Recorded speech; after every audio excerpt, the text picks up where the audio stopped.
পঞ্চগড়ে টানা ঘন কুয়াশা ও কনকনে শীতে জনজীবন দিন দিন আরও বিপর্যস্ত হয়ে পড়েছে। শীতের আরও খবর জানাতে পঞ্চগড় থেকে সরাসরি যুক্ত হচ্ছেন সহকর্মী কামরুজ্জামান টুটুল। টুটুল, সপ্তাহ জুড়ে পঞ্চগড়ে কনকনে ঠান্ডা অনুভূত হচ্ছে। স্থানীয় আবহাওয়া অফিস কি বলছে জানাবেন? যেমনটি বলছিলেন, সর্ব উত্তরের জেলা পঞ্চগড়। এই জেলায় কিন্তু সবার আগে শীত আসে এবং সবার শেষে যায়।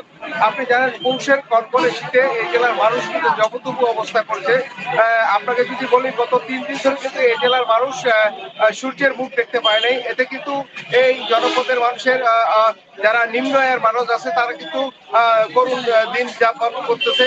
আপনাকে যদি জানিয়ে রাখি যে এই জেলার মানুষ বেশিরভাগ কৃষি শ্রমিক এবং পাথর শ্রমিক। আমি আপনাকে জানিয়ে রাখি যে এই জেলায় কিন্তু প্রায় 30,000 পাথর শ্রমিক আছে। তারা নদী থেকে পাথর উত্তোলন করে জীবন জীবিকা নির্বাহ করে এবং এতে কিন্তু তাদের কিন্তু জনজীবনে একটা অর্থনৈতিক কষ্ট নেমে এসেছে। আপনাকে আরো তথ্য জানিয়ে রাখি, আমি আজকে সকালে কথা বলেছি পঞ্চগড় যে তেঁতুলিয়া আবহাওয়া পর্যবেক্ষণ কেন্দ্রের ভারপ্রাপ্ত কর্মকর্তা দ্বিজেন্দ্র রায়। তিনি যেমনটি আমাকে জানিয়েছেন, সকাল 9টায় ছিল 11.3 ডিগ্রি সেলসিয়াস। তিনি যেমনটি বলছেন যে আরো সামনের সপ্তাহে হয়তো শৈত্যপ্রবাহ যাওয়ার আভাস তিনি বলে আমাকে জানিয়েছেন।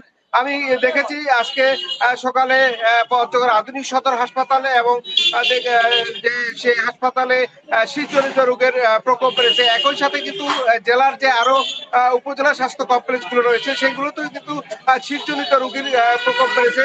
এতে আমি কথা বলেছি পঞ্চগড় আধুনিক সদর হাসপাতালের চিকিৎসক ডাক্তার আবু সাহেবের সঙ্গে। তিনি যেমনটি আমাকে বলেছেন যে আসলে দিন এবং রাতের তাপমাত্রা হেরফেরের কারণেই কিন্তু শীতজনিত রোগের প্রকোপ বেড়েছে। বিশেষ করে শিশুরা এবং বয়স্করা বেশি আক্রান্ত হচ্ছে। শিশুরা জ্বর, সর্দি, কাশি এবং ডায়রিয়া জনিত কারণে আক্রান্ত হচ্ছে এবং বেশিরভাগ শিশু যারা বেশি আক্রান্ত তাদের কিন্তু আধুনিক সদর হাসপাতালে ভর্তি করা হয়েছে এবং তারা তাদেরকে বহির্বিশ্বে চিকিৎসা সেবা দিয়ে বাড়িতে পাঠানো হচ্ছে। আরেকটা তথ্য জানিয়ে রাখি যে এ পর্যন্ত এই জেলায় কিন্তু জেলা প্রশাসকের পক্ষ থেকে আমি কথা বলেছি জেলা প্রশাসক গাজী মোহাম্মদ সাইদুজ্জামানের সঙ্গে। তিনি যেমনটি আমাকে জানিয়েছেন এই জেলায় কিন্তু এ পর্যন্ত 16,000 শীত বস্ত্র বিতরণ করা হয়েছে এবং তিনি আরো বলেছেন যে দুর্যোগ এবং ত্রাণ মন্ত্রণালয়ে আরো 65,000 শীত বস্ত্রের জন্য তিনি দরপত্র আহ্বান করেছেন।